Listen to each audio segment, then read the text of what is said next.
All right. Hi everyone, we are doing chapter 6 और आज हम करने वाले हैं कॉग्निटिव लर्निंग के बारे में। तो कॉग्निटिव जो वर्ड आया है वो आया है कॉग्निशन से। And you know what is cognition, right?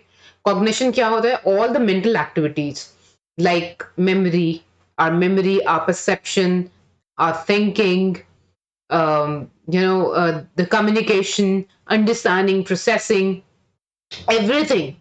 It all comes under cognition: thinking, learning, remembering something, processing it, perceiving, your perception, the way you look at things. वो सब cognition होता है। और cognitive learning क्या है? जब कोई change आता है उसमें जो कि लर्नर को पता है, like what ever your understanding is, आपके परसेप्शन में, आपकी नॉलेज में, आपके आइडियाज में जब कोई चेंज आता है तो वो होती है cognitive learning. This is the definition of cognitive learning, कि जब लर्निंग जो कि इन्वॉल्व होती है, रीऑर्गेनाइज करते हैं हम अपनी परसेप्शन को, नॉलेज को या आइडियाज को। Okay, that is what is cognitive learning is. Cognitive learning two types की होती है, इनसाइट एंड लेटेंट, जो आपकी बुक में दी हुई है।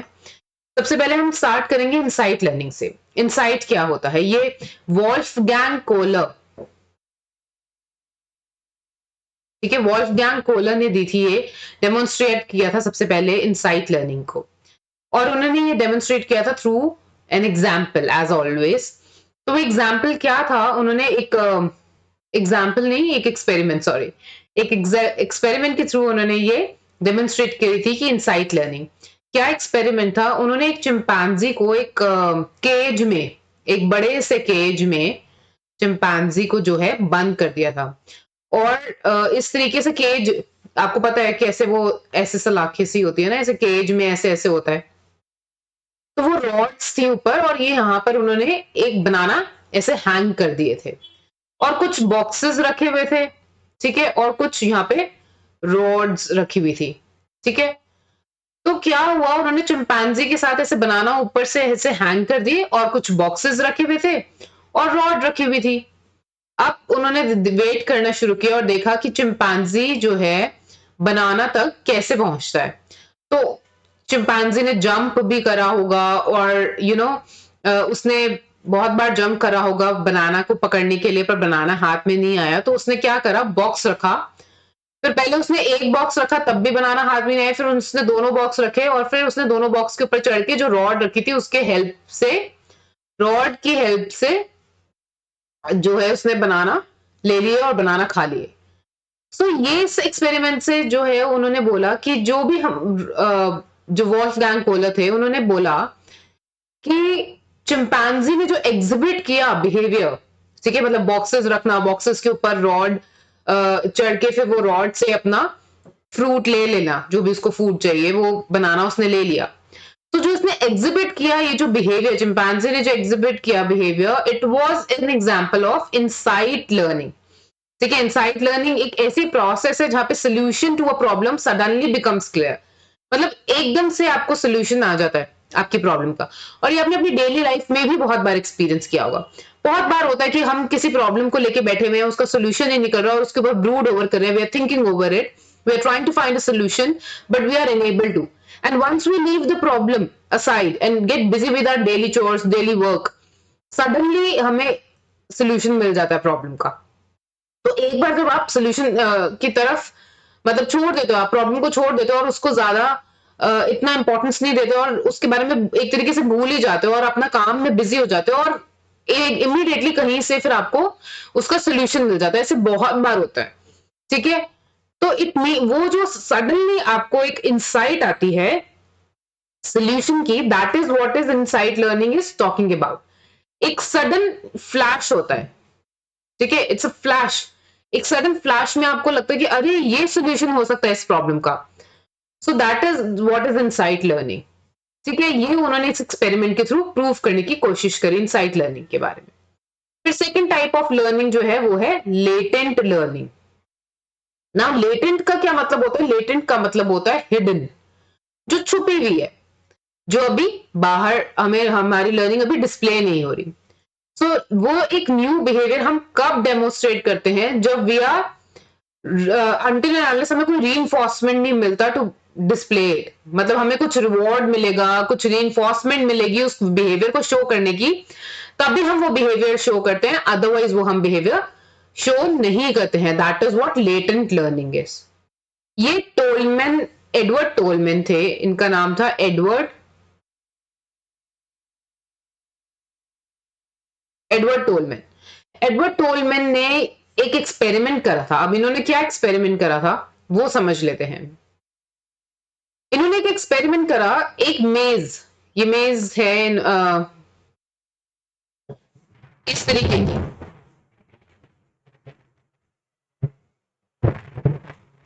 यहाँ पे वेदर बहुत खराब है, ओके। एनीवेज, तो यहाँ ये एक एक्सपेरिमेंट है जिसमें मेज है और ये स्टार्टिंग पॉइंट है यहाँ का और ये एंड पॉइंट है। यहाँ पे फूड रखा हुआ है which is working as reinforcement, ठीक है।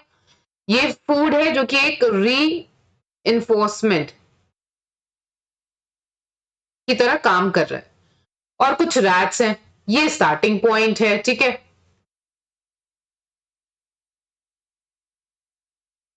ओके, तो अब इसमें हो क्या रहा है, इसमें दो ग्रुप्स हैं, ग्रुप 1 एंड ग्रुप 2, ठीक है। दोनों रैट्स के ग्रुप हैं, ग्रुप 1 के रैट्स, ग्रुप 2 के रैट्स, ऐसे है। अब ग्रुप 1 के जो रैट्स हैं उनको जब यहाँ स्टार्टिंग पॉइंट पे छोड़ा जाता है तो वो यहाँ ये मेज को जो है सॉल्व करते हैं और एंड में उनको मिलता है फूड। तो मतलब ग्रुप 1 के जो रैट्स हैं उनको मेज खत्म करने पे फूड मिल रहा है, पर ग्रुप 2 के जो रैट्स हैं उनको मेज खत्म करने पे कोई फूड नहीं मिल रहा। They are not getting any kind of reinforcement, उनको फूड नहीं प्रोवाइड कर रहे हैं, ठीक है। और ये एक्सपेरिमेंट चला 10 दिन तक, 10 दिन तक ऐसे ही ट्रायल्स होते रहे, 10 डेज तक ये चीज ट्रायल में होती रही कि रैट्स को छोड़ा गया मेज में, और जिन जिन रैट्स को फूड मिल रहा था, मतलब मेज खत्म करने के बाद एंड में फूड मिल रहा था, एक रीइंफोर्समेंट मिल रही थी, वो रैट्स जो है फास्ट एकदम जल्दी से जो है अपनी मेज फिनिश कर रहे थे, फास्ट मेज फिनिश कर रहे थे,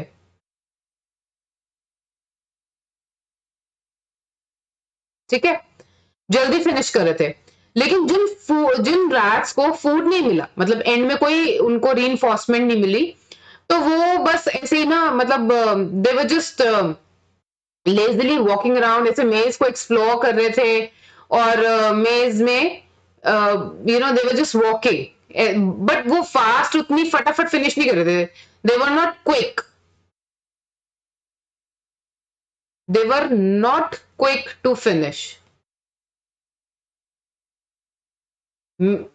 the maze, they were not quick to finish the maze।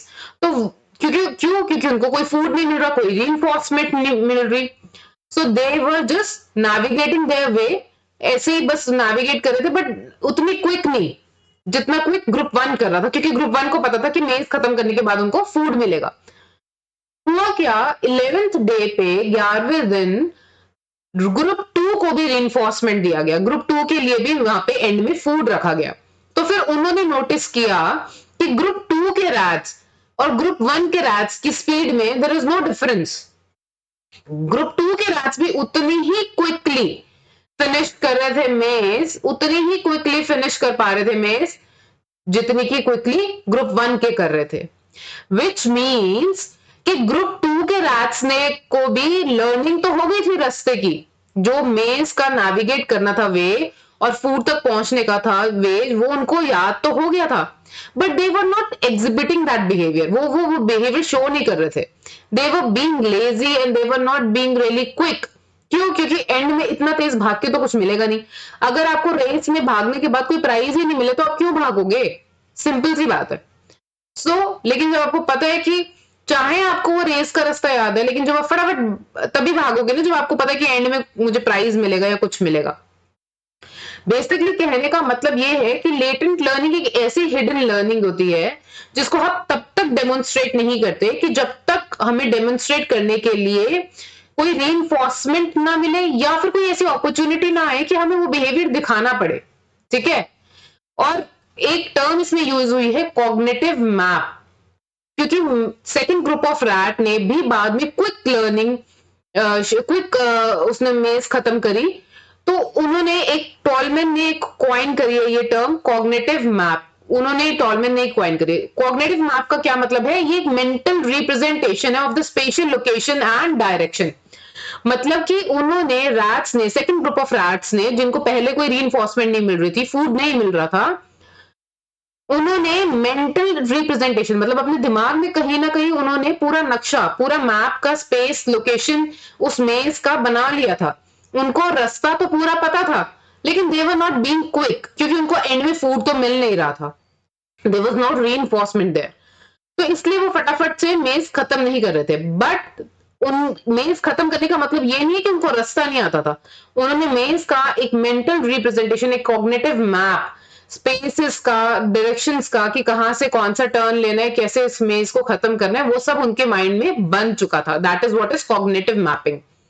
Cognitive map कहते हैं मेंटल रिप्रेजेंटेशन स्पेस की, लोकेशन की, डायरेक्शंस की, टू रीच देयर गोल। तो वो उनके ब्रेन में ऑलरेडी बन चुका था, लेकिन वो एग्जिबिट उन्होंने बिहेवियर कब करा, जब उनको आगे से फूड मिला, तब उन्होंने उतनी ही क्विक वो एग्जिबिट करा बिहेवियर जितनी जल्दी ग्रुप 1 के रैट्स कर रहे थे। सो this is what is latent learning is, it is a new behaviour which is learn but not demonstrated until कोई रीइंफोर्समेंट इज प्रोवाइडेड। हमने सीख तो लिया है, लेकिन हमें तब तक हम उसको परफॉर्म नहीं कर रहे हैं जब तक कि हमें कोई रीइंफोर्समेंट नहीं मिल रहा है। ठीक है, मान लो कि आपने कोई एक नई डिश बनानी सीखी, लेकिन मैं वो आपको तब बना के खिलाऊंगी जब मुझे उसके बदले में चॉकलेट, आइसक्रीम या कोई रीइंफोर्समेंट मिलेगी, then I will show my skill. Okay, so इस लेटेंट लर्निंग है, मतलब मैंने सीख तो लिया है but I will show it when कुछ रीइंफोर्समेंट मिलेगी, when there will be a time to show that, demonstrate that behaviour. एक सबसे इजी एग्जांपल, इसका सबसे इजी अगर कॉमन एग्जांपल लेना चाहते हैं तो हम ऐसे समझ सकते हैं, आपने देखा है कि आजकल नेटफ्लिक्स पे के ड्रामास, कोरियन ड्रामास बहुत चल रहे हैं, राइट? एंड अगर आपने कोरियन ड्रामास देखे हो तो आपने देखा होगा कि the way of greeting each other is by Boeing down, you know, you बो down and that is how you greet each other. Like हमारे में जैसे हमारे ट्रेडिशन में वी डू नमस्ते, ठीक है, या फिर हेलो बोलते हैं, हैंड शेक करते हैं, बट वहां पे दे बो डाउन। अब आपने इतने कोरियन ड्रामास देख लिए, इतने के ड्रामास देख लिए नेटफ्लिक्स पे, आपको ये तो पता है कि ऐसे बो डाउन करते हैं, but when will you exhibit this behaviour, आपकी लर्निंग तो हो गई, समथिंग इन द कॉग्निशन, आपकी मेंटल रिप्रेजेंटेशन में something you have, you know, आपने चेंज हो गया है, वो आपने सीख तो लिया है, बट आप कब एग्जिबिट करोगे, व्हेन एक्चुअली आपको किसी कोरियन फ्रेंड को या किसी कोरियन पर्सन को मिलना हो, ग्रीट करना हो, then you will exhibit this behaviour. और ये आपकी लर्निंग कहां से हुई थी, सीख तो लिया था पर आप एग्जिबिट नहीं कर रहे थे ये बिहेवियर। क्यों? क्योंकि आपके पास कोई रीइंफोर्समेंट नहीं था, कोई डिस्प्ले करने का ऐसा मौका नहीं था, कोई ओकेजन नहीं था, पर हम ये डिस्प्ले कर, तो ये हिडन लर्निंग है, मतलब नोबडी नोस कि आपको ये आता है, बट आपने शो कब करा, when there was a time actually to greet somebody like that. ठीक है, जब आपको एक्चुअली किसी कोरियन पर्सन को ग्रीट करना पड़ेगा और तब आप उनको ऐसे ग्रीट करोगे, then this learning will be shown. So this is latent learning, hidden learning. ऐसी चीजें जो हमें आती तो हैं बट हम एग्जिबिट तब करते हैं when we get any kind of reinforcement, या कुछ ऐसा एनवायरमेंट होता है जब हमें उसको डिस्प्ले करना होता है, तब हम उस बिहेवियर को जो है डिस्प्ले करते हैं, उस लर्निंग को डिस्प्ले करते हैं। Otherwise we don't display, okay, otherwise हमें वो आता है। That is why hidden learning इसको कहा जाता है। ठीक है, so this is it for today. हम आगे चैप्टर कंटिन्यू करेंगे।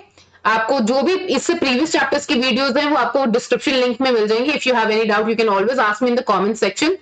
Keep learning and keep revising. I will see you in the next video. Bye.